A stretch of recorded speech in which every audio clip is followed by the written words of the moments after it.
سعید بن عبید اللہ ثقفی نے بیان کیا، ان سے بکر بن عبداللہ مزنی اور زیاد بن جبیر ہر دو نے بیان کیا، اور ان سے جبیر بن حیہ نے بیان کیا کہ کفار سے جنگ کے لیے عمر رضی اللہ عنہ نے فوجوں کو فارس کے بڑے بڑے شہروں کی طرف بھیجا تھا۔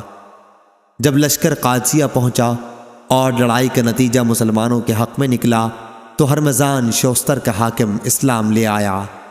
عمر رضی اللہ عنہ نے اس سے فرمایا کہ میں تم سے ان ممالک فارس وغیرہ پر فوج بھیجنے کے سلسلے میں مشورہ چاہتا ہوں کہ پہلے ان 3 مقاموں فارس، اصفہان اور آذربائیجان میں کہاں لڑائی سے شروع کی جائے۔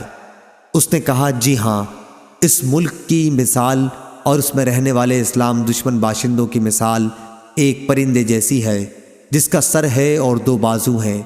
اگر اس کا ایک بازو توڑ دیا جائے تو وہ اپنے دونوں پاؤں پر ایک بازو اور ایک سر کے ساتھ کھڑا رہ سکتا ہے، اگر دوسرا بازو بھی توڑ دیا جائے تو دونوں پاؤں اور سر کے ساتھ کھڑا رہ سکتا ہے، اگر سر توڑ دیا جائے تو دونوں پاؤں، دونوں بازو اور سر سب بیکار رہ جاتا ہے۔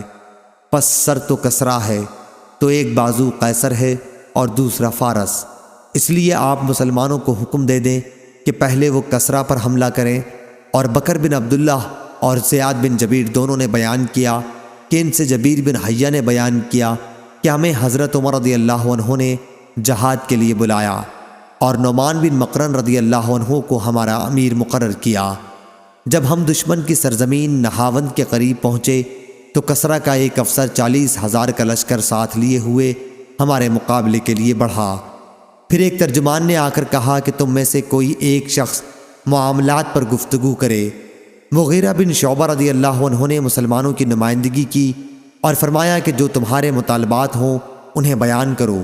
اس نے پوچھا آخر تم لوگ ہو کون؟ مغیرہ رضی اللہ عنہ نے کہا کہ ہم عرب کے رہنے والے ہیں، ہم انتہائی بدبختیوں اور مصیبتوں میں مبتلا تھے، بھوک کی شدت میں ہم چمڑے اور گٹھلیاں چوسا کرتے تھے، اون اور بال ہماری پوشاک تھی اور پتھروں اور درختوں کی ہم عبادت کیا کرتے تھے۔ ہماری مصیبتیں اسی طرح قائم تھیں کہ آسمان اور زمین کے رب نے، جس کا ذکر اپنی تمام عظمت و جلال کے ساتھ بلند ہے، ہماری طرف ہماری ہی طرح کہ انسانی عادات و خصائص رکھنے والا ایک نبی بھیجا۔ ہم اس کے باپ اور ماں کو جانتے ہیں۔ اللہ کے رسول صلی اللہ علیہ وسلم نے ہمیں حکم دیا کہ ہم تم سے اس وقت تک جنگ کرتے رہیں جب تک تم صرف اللہ اکیلے کی عبادت نہ کرنے لگو، یا پھر اسلام نہ قبول کرنے کی صورت میں جزیہ دینا قبول کر لو۔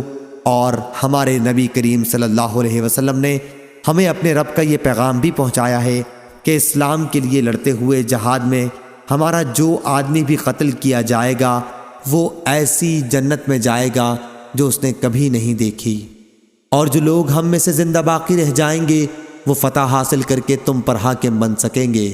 مغیرہ نے یہ گفتگو تمام کر کے نعمان سے کہا کہ لڑائی شروع کرو۔ صحیح بخاری حدیث نمبر 3159۔